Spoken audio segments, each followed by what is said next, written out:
Richard has been our Save the Mars team leader from the very beginning. No single person has done more to build the vision and enthusiasm for this project.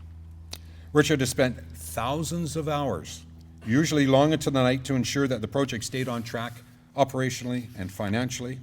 It is no overstatement to say that without Richard, the Hawaii Mars would not be here at BCAM today. Here, I'd like to present you with this certificate of appreciation for all that you have done to get the Mars up. Thank you very much.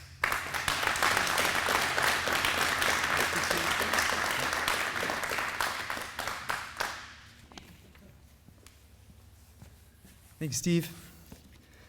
Hey, everybody. Incorrectly, sometimes I think I love the Mars the most. But Wayne and Britt, you have some big bills that you've paid the last few months that I know you guys, you love it more. And thank you for putting your trust in a karate kid like me to come out of nowhere and try and pull a team together. You guys were amazing, how you took care of your company and led your way. And the fact you opened up the aircraft to the community up in Sprout Lake and for Port Alberni, that was a really big thing. You didn't have to do that, and you did. And you also helped build some trust. I know that Port Alberni was a little cautious about the aircraft leaving town, but you helped build that trust to think that it's coming to the right place. So you guys deserve a lot of credit, and I really thank you. You know, that was amazing. Absolutely. Lana, I'm really glad that when you saw all the smoke I create from my locomotion, there was actually an engine inside.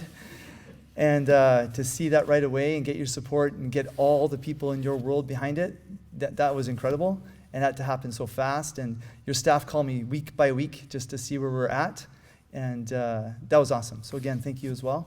You know, absolutely.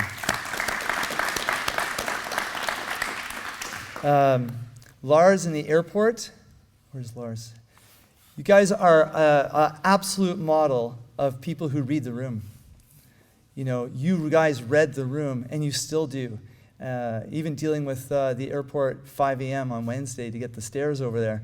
You guys are incredible how you pulled it all together. And yeah, I hope we can do some other cool projects like this. So yeah, thank you. The whole organization was just incredible. So I really appreciate that. Yeah, absolutely. The magician in the room, Tim Nichol. You asked him, and I asked Jeremy, the boss, like, so how actually difficult is this for you guys on a scale of 1 to 10? And they're like, it's a 5.5. I'm like, but we only have 3 inches. He's like, well, you have 2 extra.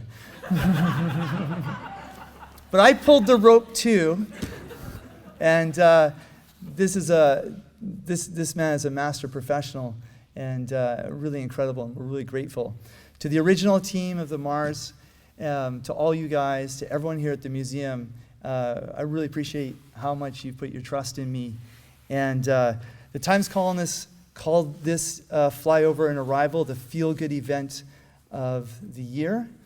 Czech TV News called it the feel-good event of the century. Vintage Aviation News said it is the aircraft feel-good event of the globe. Yeah, and we heard, Gary, you said that too, right? Oh, wow. You know, when you look at the Mars, you see like it's an engineering marvel and a work of art. It's built at a time when things were built to last and look good doing it, right? And you know, designed in the 30s, as Wayne just said, created in the 40s, life service down south for 10 years and up here for 55 years. It's like the Stanley Cup. We don't think of the Stanley Cup as a relic. We think of the Stanley Cup as a vessel of emotion. It's a world icon.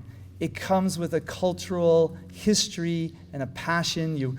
When you heard the Mars, you felt safe, and when you saw it, you feel hope.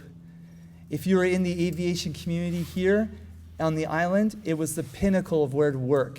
You asked so many of our volunteers who worked for your company, that was the thing they really, really wanted to get to. Well, if you asked Murray Palmer, he still flew it too low and knocked the trees over and dropped the water. That was the pinnacle, was what to do. When we look at that aircraft, we were going into history. And the whole goal of saving it was so people could go inside and explore it and think about it. You know, there's so much to be learned that we now have it here. But as you know, that day when we came to see you, Bob and Mac and myself, it was incredible that you connected with us right away. As Mac said, people come for the planes, but they stay for the stories. And then, in this case, they stay for the community. And so I'm so happy to see that it's safe here inside the Victoria Airport fence, and that this is just the beginning. I feel like I'm like the coach of an amazing team. We won nationals, we won worlds, we got to the Olympic qualifier, we made it into the Olympics, and it's here on March 27th, and before that, this is, and I think you can all say that, very few people knew the Aviation Museum existed. Even though it's been here since 1988, I came here when it opened. I've been a lifelong member coming here. But from March 28th onwards, the city of Victoria, the town of Sidney, the district of Saanich, everybody, we are so proud to have the Aviation Museum here. It's always been the right place to take the aircraft. So thank you very much. I appreciate it.